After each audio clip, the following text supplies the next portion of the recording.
Hello friends, home science with Vandana में आपका स्वागत है। फ्रेंड्स, आज हम बात करेंगे नेट का। ये पेपर है यूजीसी नेट। जब 2 पेपर होता था तब का ये पेपर है। शायद 17 या 18 का पेपर है ये। तो मैं बता देना चाहती हूँ कि इसमें जो था मार्क्स, ये 200 मार्क्स थे और 100 क्वेश्चन।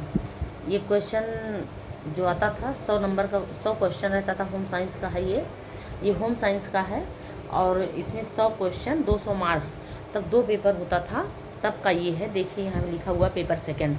तो इसका हम जो करवा रहे हैं, इसका 25 क्वेश्चन पहले भी करवा चुके हैं। आज हम देखेंगे ये नेट का पेपर है किस तरह बना हुआ है। इसका 25 क्वेश्चन हम पहले करवा चुके हैं, आज हम देखेंगे इसके आगे। तो शुरू करते हैं। आज देखते हैं हम 25 क्वेश्चन के आगे जो क्वेश्चन है उसको देखते हैं।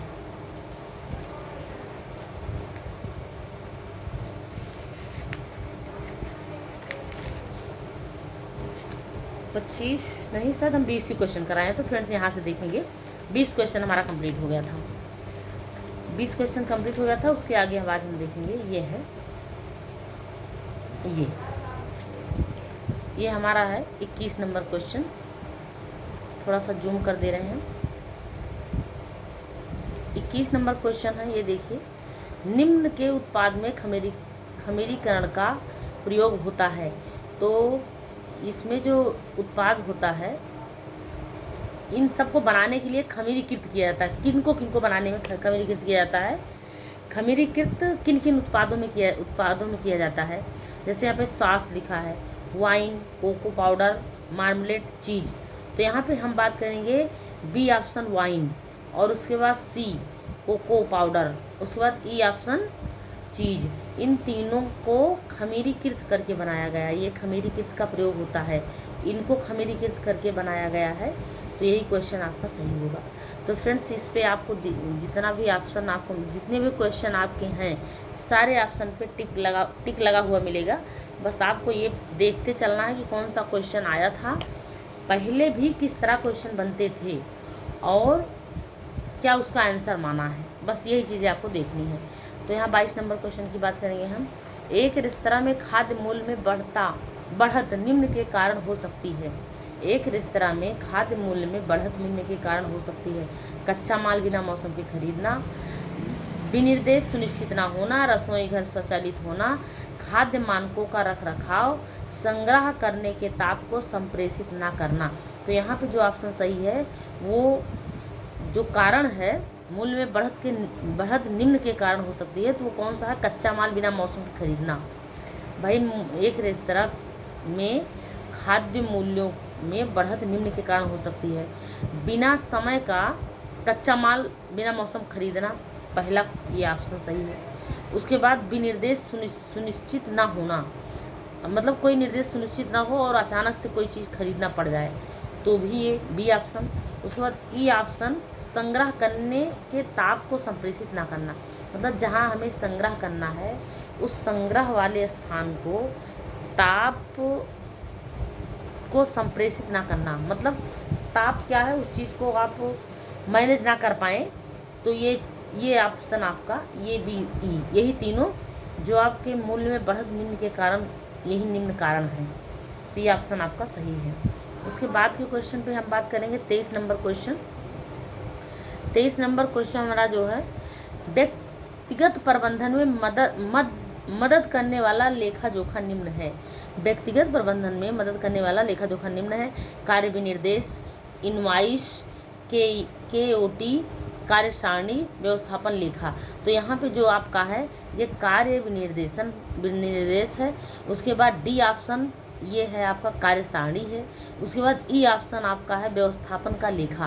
तो ये ऑप्शन आपका सही है, ये क्वेश्चन आपका सही है। उसके बाद 24 नंबर क्वेश्चन की बात करेंगे। अनुकूल प्रबंधन में सम्मिलित होते हैं। अनुकूल प्रबंधन में सम्मिलित क्या होता है, ये आप देख सकते हैं, यहाँ पे लिखा है 24 नंबर क्वेश्चन। बाहरी वातावरण का आकलन, उपयोजना की पहचान, आदेश की एकता, नियंत्रण का विस्तार, साधनों और क्षमता का मूल्यांकन, लक्ष्य की पहचान। तो यहाँ पे जो आपका बाहरी वातावरण का आकलन, बी ऑप्शन उपयोजना की पहचान, ई ऑप्शन साधनों और क्षमता का मूल्यांकन, यह ऑप्शन लक्ष्य की पहचान, आदेश की एकता, यही नहीं होगा, बाकी सब सही है। ये चारों सही है, ये वाला नहीं होगा, आदेश की एकता यही नहीं होगा। तो उसके बाद अब हम बात करते हैं 25 नंबर क्वेश्चन की।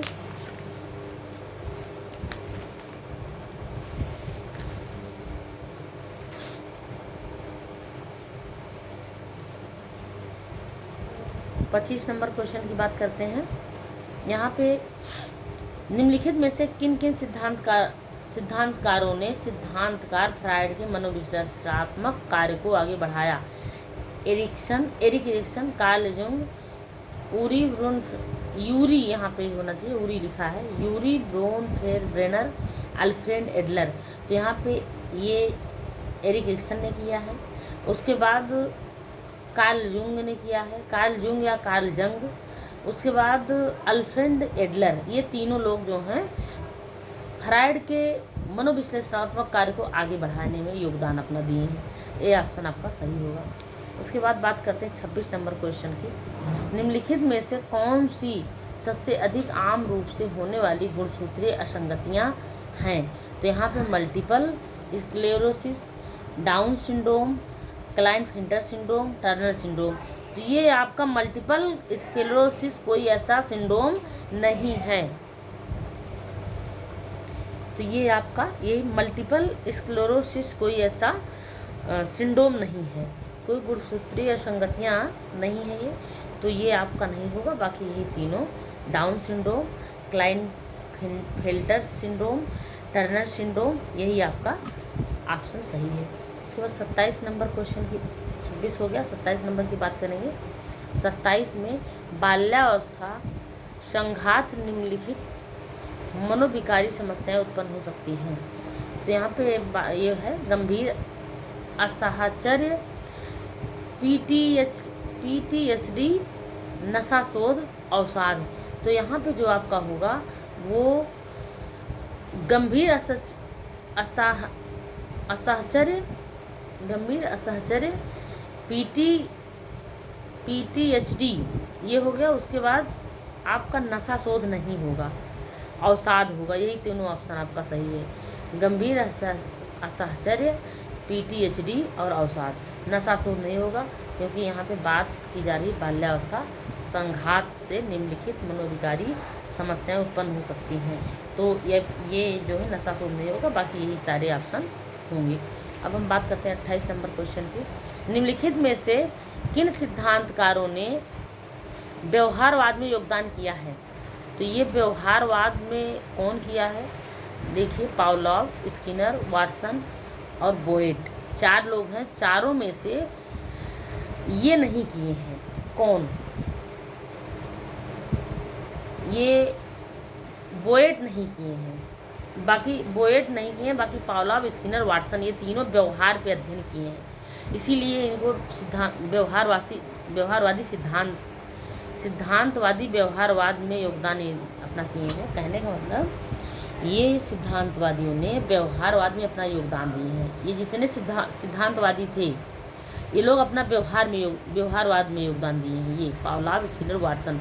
बोएट का कोई योगदान नहीं है व्यवहारवाद में। व्यवहारवाद से बोएट दूर थे, इसीलिए इनको इसमें नहीं रखा गया। ABC आपका यही ऑप्शन सही है।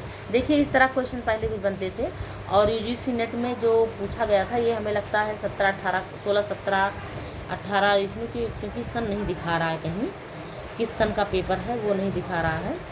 तो ये आप जान लीजिए कि इस तरह से एक क्वेश्चन बना हुआ है। पहले भी इस तरह से क्वेश्चन पूछा गया है।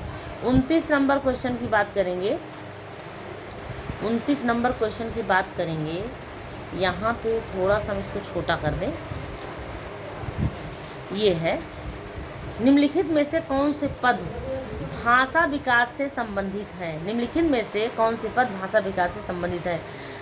समज्जित, अर्थस्पष्टता, वाक्य विन्यास, संकेत प्रयोग विज्ञान। तो यह इसमें कूट जो दिया गया है वो आपका ये समज्जित नहीं है। समज्जित कोई ऐसा भाषा विकास से संबंधित शब्द नहीं है। ये आपका तीनों सही है, यही ऑप्शन सही है। BCD यही ऑप्शन सही है। आगे बात करेंगे 30 नंबर क्वेश्चन की बात करेंगे। निम्नलिखित में से सक्रिय वियर के कौन से प्रमुख गुण हैं जिनमें आजकल रुचि है? थर्मल इंसुलेशन, पूर्ण प्रतिलब्धि के साथ खिंचाव, नमी स्थानांतरण, पानी प्रतिरोध, ज्वाला अवरोधक। तो ये आपका जो कूट दिया गया है, इसमें आपका जो क्वेश्चन सही है वो थर्मल इंसुलेशन भी सही है। उसके बाद पूर्ण प्रतिलब्धि के साथ खिंचाव, ये भी सही है।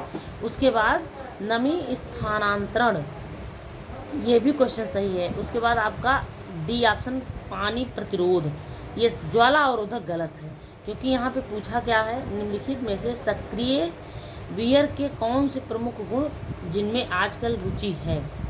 तो ये सारे चारों ऑप्शन सही हैं, ए बी सी डी। इसमें ई ऑप्शन गलत है, ज्वाला अवरोधक ये ऑप्शन नहीं है। बाकी यही चारों सही माने गए हैं। आंसर आपका चौथे नंबर का सही है। भारत में निम्नलिखित में से कौन से इकत केंद्र हैं? तो यहाँ पे दिया गया, देखो ये सब क्वेश्चन पहले भी बना हुआ है। यहाँ से इकत केंद्र कौन सा है? चिराला, संबलपुर, मांडवी, अजंता, भुज। तो यहाँ पे जो सही ऑप्शन है वो आपका भुज नहीं है, बाकी सब है। चिराला भी है, संबलपुर भी है, मांडवी भी है, अजंता भी है, सब है, भुज नहीं है। ई ऑप्शन आपका सही नहीं है, भुज। ये कौन सा इक्कत केंद्र नहीं है क्या? क्योंकि यहाँ पे इक्कत जैसी कढ़ाई नहीं होती है, या इक्कत के जो भी इक्कत की कढ़ाइयाँ होती थी, इक्कत वाले वस्त्र होते थे, वो यहाँ पे नहीं होता भुज में। बाकी ये ऑप्शन सही है। अब हम बात करेंगे निम्नलिखित 32 नंबर क्वेश्चन। निम्नलिखित में से ट्यूल बुनाई के कपड़े कौन से होते हैं? तो यहाँ पे देखो, chino, chambray, max cloth, drill, broadcloth. तो यहाँ पे जो आपका ऑप्शन सही है वो ये नहीं है, बाकी सब है। मॉक्स क्लॉथ नहीं है, मॉक्स क्लॉथ नहीं है, बाकी चीनो भी है, सैम्ब्रो भी है, ड्रिल भी है, ब्रॉड क्लॉथ भी है। ये आपके ट्यूल बुनाई के कपड़े हैं। सारे कौन से हैं ट्यूल बुनाई के कपड़े? ए डी ई, ये ऑप्शन सही है। उसके बाद हम बात करेंगे 33 नंबर क्वेश्चन की। 33 नंबर क्वेश्चन में अगर हम बात करें तो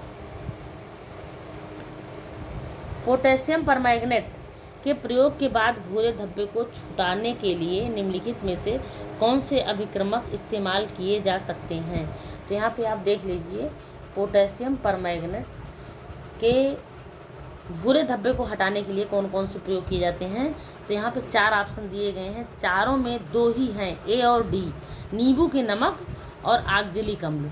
तो ये आपका नींबू के नमक और ऑक्जेलिक अम्ल, यही दोनों। एसिटिक अम्ल नहीं होगा, ओलिक अम्ल नहीं होगा। आपका ये 2 ऑप्शन यही है सही छुटाने के लिए। उसके बाद 34 नंबर क्वेश्चन की बात करेंगे। 34 नंबर क्वेश्चन हमारा जो है वो, आप अपने लिए कोट खरीदते हुए महसूस करते हैं कि इसके काज अस्थिर हैं और टाँकों के बीच में से कटे हुए किनारे बाहर निकल रहे हैं। इसके संभावित कारण क्या हो सकते हैं? बनाने के बाद काज को काटना, काज बनाने के लिए लाख टाँकी का प्रयोग, गिम्प की अनुपस्थिति, गलत सिलाई बाइट। तो यहाँ पे आपका ऑप्शन ये भी सही है, बनाने के बाद काज को काटना, ये भी सही है। उसके बाद आपका सी ऑप्शन सही है, गिम्प्स की अनुपस्थिति। उसके बाद आपका गलत सिलाई बाइट, काज बनाने के लिए लॉक टाँकी का प्रयोग, ये नहीं होगा, क्योंकि यहाँ पे किसकी बात किया जा रहा है? काज अस्थिर और टाँकों के बीच से कटे हुए किनारों को किनारे के बाहर निकल रहे, जो किनारे बाहर निकलते हैं कटे हुए, उन्हीं की बात की जा रही है। तो बनाने के बाद काज को काटना, अगर बन जाएगा उसके बाद काज को काटा जाएगा तो भी निकलेगा। गिम्प की अनुपस्थिति, अगर गिम्प नहीं होगा उसमें, कहने का मतलब जो धागे से बांधा जाता है, अगर नहीं बंधा होगा तो भी धागा बाहर निकलेगा। गलत सिलाई बाइट, अगर गलत सिलाई बाइट हुई है तो भी जो है धागा बाहर निकलेगा। काज बनाने के लिए लाख टाँकों का प्रयोग, अगर काज बनाने के लिए लाख टाँकों का प्रयोग कर दिया जाएगा तो धागा निकलेगा कैसे? तो इसीलिए यहाँ पे बाहर निकल रहे हैं। इसके लिए जो संभावित कारण थे, ये तीनों कारण है, पर ये चौथा बी वाला ऑप्शन आपका नहीं है। इसीलिए यहाँ पे ऑप्शन जो सही माना है वो ये वाला ऑप्शन सही माना है। 4 नंबर डी ऑप्शन ये सही माना है, ए सी डी। अब हम बात करेंगे 35 नंबर क्वेश्चन की। 35 नंबर क्वेश्चन, निम्नलिखित में से व्यवस्था के स्वाभाविक मूल्य कौन से हैं? निम्नलिखित में से व्यवस्था के स्वाभाविक मूल्य तो सहकारिता, यंत्र विज्ञान संबंधी संतुष्टि, ईमानदारी, रचनात्मकता। तो यहाँ पे जो आपका ऑप्शन सही है ये सहकारिता सही है, रचनात्मकता सही है, ईमानदारी सही है।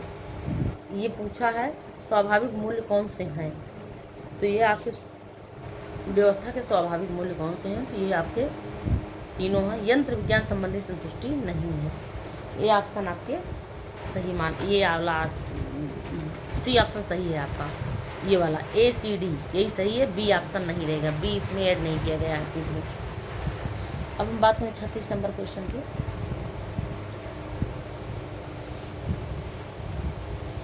गुप्त, जिसको हिडन कहते हैं, गुप्त को बोलते हैं हिडन। पारिवारिक आय किनके संयोग से प्राप्त होती है? पूंजी निवेश आय, सामुदायिक आय, नौकरी से प्राप्त सुविधाएं, साइकिक आय। तो यहाँ पे जो लिखा गया है वो आपका पूंजी निवेश आय नहीं है, बाकी सब है। सामुदायिक आय है, नौकरी से प्राप्त सुविधाएं, साइकिक आय, और ये पूंजी निवेश आय नहीं है आपका। ये गुप्त पारिवारिक आय नहीं है। पूंजी निवेश आय से जो आपके गुप्त पारिवारिक आय प्राप्त होता है वो नहीं होता। पूंजी निवेश से आपको तो दिखता है कि हम पूंजी निवेश किए हैं और हमारी इनकम हो रही है। हम जो पूंजी निवेश किए हैं, लगाए हैं कहीं अपनी, उस पूंजी से हमें जो इनकम होती है वो हमारी दिखती है। दिखने वाला वो हिडन नहीं होगा। हिडन मतलब गुप्त, छुपा हुआ। गुप्त, हिडन मतलब छिपा हुआ। तो आपकी जो है ये पूंजी निवेश आय नहीं है, बाकी सामुदायिक आय है, नौकरी से प्राप्त सुविधाएं हैं, साइकिक आय है। ये तीनों हैं, क्योंकि सामुदायिक आय जो होता है, जो आपको समुदाय से कोई इनकम प्राप्त हो जाए, किसी से कोई मदद सहयोग मिल जाए, या नौकरी से प्राप्त सुविधाएं, कोई नौकरी कर रहा है तो जो सुविधाएं प्राप्त होती हैं, या साइकिक आय मतलब जो आपका साइकिक इनकम होती है, तो ये सब आपकी हिडन आय में आती है। BCD यही ऑप्शन सही है। अब हम बात करेंगे 37 नंबर क्वेश्चन। फिलिप कोटलर के अनुसार, फिलिप कोटलर के द्वारा दिए गए 4P, ये देखिए यहाँ पे फिलिप कोटलर के द्वारा दिए गए 4P के बारे में पूछा गया। 4P हम लोग पढ़ रहे हैं, प्राइस, प्रोडक्ट, प्लेस, प्रमोशन। तो आपका जो होगा ये नहीं होगा, परचेज नहीं होगा। Price, promotion, place, product, purchase नहीं होगा। परचेज मतलब खरीदना। फिलिप कोटलर का कहना था कि आपका जो प्लेस अच्छा होना चाहिए। आप जो बिजनेस करेंगे, फिलिप कोटलर क्या थे, एक वो थे बिजनेस के कहते पिता थे, अगर कहा जाए पिता थे, तो कहने का मतलब फिलिप व्यवसाय के पिता थे ये। तो यहाँ पे अगर हम बात करें, प्लेस अच्छा होना चाहिए। प्लेस का मतलब, प्लेस से तात्पर्य ये है कि जिस स्थान पे आप अपने दुकान को खोल रहे हैं या अपना वो बिजनेस चलाना चाह रहे हैं, जिस स्थान पे, वो आपका प्लेस हो गया। उसके बाद आपका प्रोडक्ट होना चाहिए अच्छा, प्रोडक्ट होना चाहिए, और प्राइस होना चाहिए अच्छा, आपका प्राइस होना चाहिए, प्रोडक्ट अच्छा होना चाहिए, उसका प्रमोशन होना चाहिए, मतलब उसका प्रचार होना चाहिए। प्रमोशन मतलब प्रचार, लोगों तक पहुँचे वो चीज़, लोगों के पास वो सूचनाएं पहुँचे। और क्या है, तो ये ACDE आपका बी ऑप्शन, परचेज नहीं होगा इसमें। 4P में परचेज नहीं आएगा, बाकी चारों यही आएगा, ऑप्शन सही है। उसके बाद हम बात करेंगे फ्रैंक कलर व्हील में। ये सब देखिए वही सब पहले वाला ही क्वेश्चन अभी भी देता है, इसी तरह क्वेश्चन अभी भी बन रहा है, बस थोड़ा सा घुमा के पूछता है, उसको हार्ड बना देता है। और पहले भी इस तरह से क्वेश्चन पूछे गए हैं। तो फ्रेंड्स ये आप देखते रहिए। फ्रैंक कलर व्हील में निम्नलिखित में से कौन से संयोजन एक कम्प्लीमेंट्री कलर स्कीम बनाते हैं? तो यहाँ पे लाल और नीला, नीला और संतरी, लाल और हरा, पीला और बैंगनी। तो यहाँ पे जो आपका बना रहा है वो सारे बना रहे हैं, लाल और नीला नहीं बना रहा है, क्योंकि ये आपका प्राथमिक रंग में आ जाते हैं, लाल नीला दोनों। और यहाँ पे नीला और संतरी दोनों ये मिलकर बना रहे हैं, लाल और हरा बना रहे हैं, पीला और बैंगनी बना रहे हैं, ये आपका B C D, A option आपका ऐड नहीं है इसमें। ये दोनों आपका क्या बना रहे हैं, कंप्लीमेंट्री कलर स्कीम बनाते हैं। संयोजन, कौन से संयोजन, एक कंप्लीमेंट्री मतलब इनका संयोजन मिला के एक कंप्लीमेंट्री कलर स्कीम बन रही है, मतलब मिलाने से कोई और कलर बन जा रहा है। अब आगे आते हैं हम, निम्नलिखित में से कौन से उधार के कोर्स में सम्मिलित नहीं है। यहाँ पे देखिए आप 4P के बारे में देख लीजिए, फिलिप कोटलर के द्वारा दिए गए 4P कौन से हैं, प्राइस, प्लेस, प्रोडक्ट, प्रमोशन। और उसके बाद आप 4C के बारे में भी देखेंगे। ये निम्नलिखित में से कौन से उधार के 4C में सम्मिलित नहीं है, कैरेक्टर, कैपेसिटी, कैपिटल, कोलाइटर, सब सम्मिलित है पर कारण नहीं है। कारण जो है 4C में सम्मिलित नहीं है। ये आपका कैरेक्टर, कैपेसिटी, कैपिटल, कोलाइटर, यही ऑप्शन आपका सही है। इसमें निम्नलिखित में से उधार के, मतलब अगर आप उधार आपको लेना है तो आप उधार के 4C जो में सम्मिलित हैं यही है। आपका कैरेक्टर अच्छा होना चाहिए, कैपेसिटी आपके अंदर है, जो कैपिटल और कोलाइटरल, तो ये कोलाइटरल, ये सारी चीज़ें आपकी अच्छी होनी चाहिए, तभी आपको उधार तभी मिलेगा कोई चीज़ कहीं से। बाकी ये कारण नहीं है, कारण कोई ऐसा ऑप्शन नहीं है। अब हम बात करते हैं लोक संबंधों के लिए उपयोग किए जाने वाले साधन कौन हैं। लोक संबंधों के लिए उपयोग किए जाने वाले साधन, पत्रकार सम्मेलन आयोजन, उसके बाद प्रकाशनार्थ विज्ञप्ति जारी करना, उसके बाद जनसंपर्क संबंधों का संचालन, संवर्धन हेतु विज्ञापन। ABC, यहाँ पे आपका ये संवर्धन हेतु विज्ञापन, ये वाला ऑप्शन नहीं सही होगा, बाकी यही चारों सही है। ABCD, यही आप ABC यही सही है, D ऑप्शन नहीं सही है। D ऑप्शन आपका गलत है, क्योंकि पूछ रहा है कि संबंधों के लिए उपयोग किए जाने वाले संसाधन हैं लोक संबंधों के लिए। अब हम बात करेंगे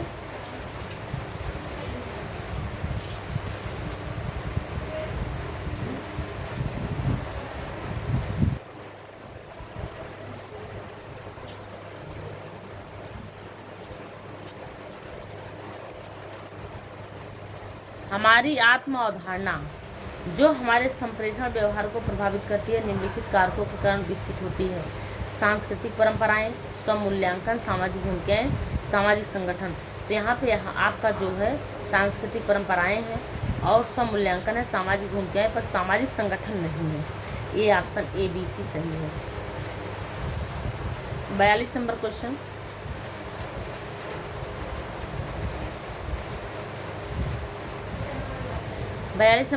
की बात करेंगे। यहाँ पे दो मित्रों के बीच व्हाट्सएप पर गपशप निम्नलिखित का उदाहरण है। यहाँ पे दिया औपचारिक संप्रेषण, अनौपचारिक संप्रेषण, द्वितीय संप्रेषण, अंतःवैयक्तिक संप्रेषण, BCD में अगर हम बात करें तो ये आपका सही है। उसके बाद आपका A ऑप्शन नहीं, औपचारिक संप्रेषण नहीं होता, कोई औपचारिक संप्रेषण ये नहीं है, क्योंकि आपका जब मन किया। और औपचारिक संप्रेषण क्यों नहीं है, क्योंकि आपका जब मन किया आप क्या किए, अपने मित्र के पास फ़ोन मिला लिए। अब ना कोई टाइम, ना कोई समय, ना मित्र को पता था कि मेरे पास कॉल आएगा, और आपको ये भी नहीं फिक्स था कि किसके बारे में बात करेगा, क्योंकि वो बात भी अपने मन का जो भी मन किया वही करने लग गया। और जब मन किया तब फ़ोन मिला दिया, और जब मन किया कहीं भी है तो बातें भी करने लग गया। तो कहने का मतलब, और कोई फिक्स उसका कोई प्लान नहीं था। इसीलिए दो मित्रों के बीच व्हाट्सएप पर गपशप निम्नलिखित का उदाहरण है। तो औपचारिक संप्रेषण को छोड़कर अनौपचारिक संप्रेषण, अंतःवैयक्तिक संप्रेषण, द्वितीय संप्रेषण, क्योंकि दोनों आपस में बात कर रहे हैं, द्वितीय हो गया। तो अनौपचारिक बातें हो रही हैं, अनौपचारिक संप्रेषण। अंतःवैयक्तिक संप्रेषण हो रहा है, मतलब दोनों एक दूसरे से बात कर रहे हैं। तो ये BCD सब होगा, बाकी ये वाला औपचारिक संप्रेषण के अंतर्गत नहीं आ रहा है। अब हम बात करेंगे 43 नंबर क्वेश्चन की। 43 नंबर क्वेश्चन हमारा है, एवरेट रोजर ने नवोन्मेषण का प्रसार दृष्टिकोण के अनुसार नए विचार एवं प्रौद्योगिकियों के ग्रहणकर्ताओं को निम्नलिखित श्रेणियों के अंतर्गत वर्गीकृत किया जा सकता है। तो यहाँ पे मंदपक्व, अन्वेषक, मंदपक्व, अन्वेषक, शुरुआती बहुमत, आविष्कारक, नवोन्मेषक। तो यहाँ पे आपका जो है ये मंदपक्व होगा, ऑप्शन सही है। उसके बाद आपका सी ऑप्शन होगा, ये नहीं, अन्वेषक नहीं होगा, शुरुआती बहुमत होगा। उसके बाद आपका होगा ई ऑप्शन, नवोन्मेषक होगा, आविष्कारक भी नहीं होगा। ए ऑप्शन आपका सही है, ACE, यही क्वेश्चन आपका सही है। उसके बाद 44 नंबर क्वेश्चन की बात करेंगे। निम्नलिखित में से कौन सी समय संबद्ध PLA पद्धतियां हैं? कौन सी समय संबद्ध PLA पद्धतियां हैं? ऐतिहासिक, ट्रांसेक्ट, वेन आरेख, मैट्रिक्स रैंकिंग, ऋतुनिष्ठ आरेख, प्रवृत्ति विश्लेषण। तो यहाँ पे जो आपका है वो डी ऑप्शन, सी ऑप्शन को छोड़कर बाकी सब है। मैट्रिक्स रैंकिंग नहीं है, बाकी ऐतिहासिक, ट्रांसेक्ट है, वेन आरेख है, ऋतुनिष्ठ आरेख है, प्रवृत्ति विश्लेषण है। नहीं, इसमें 3 ही आना गया है, ADE। तो ADE में आपका बी और सी दोनों नहीं है, वेन आरेख और मैट्रिक रैंकिंग ये दोनों नहीं है, क्योंकि 3 ऑप्शन सही है, ये यही तीनों सही हैं। आज के सीरीज का लास्ट क्वेश्चन, इसके बाद का, इसके आगे क्वेश्चन जो बचे हुए क्वेश्चन है 55 क्वेश्चन हम देख लेंगे अगली क्लास में। तो ये 100 नंबर का पूरा सीरीज था, 100 क्वेश्चन का, तो हम 55 क्वेश्चन दूसरे क्लास में देख लेंगे। आज के सीरीज का लास्ट क्वेश्चन है, पियर्सन आर के निम्नलिखित अभिलक्षण होते हैं? द्विचर बंटन, एकचर बंटन, मान +1 के बीच घटता बढ़ता है। उसके बाद मान +1 एंड O के बीच घटता बढ़ता है। तो कहने का मतलब इसमें जो ऑप्शन है, पियर्सन आर के निम्नलिखित अभिलक्षण होते हैं। जो पियर्सन के द्वारा आर के निम्नलिखित अभिलक्षण होते हैं, माने गए हैं, वो A और C है। द्विचर और मान +1 के बीच घटता बढ़ता है। तो ये ऑप्शन आपका दोनों सही, A और C, यही दोनों ऑप्शन सही है। तो फ्रेंड्स आज के लिए इतना ही, और ऐसे ही ये नेट का एग्ज़ाम पहले जो हुआ था वही पेपर है, इसी तरह हम इस पूरे पेपर को कंप्लीट करा देंगे।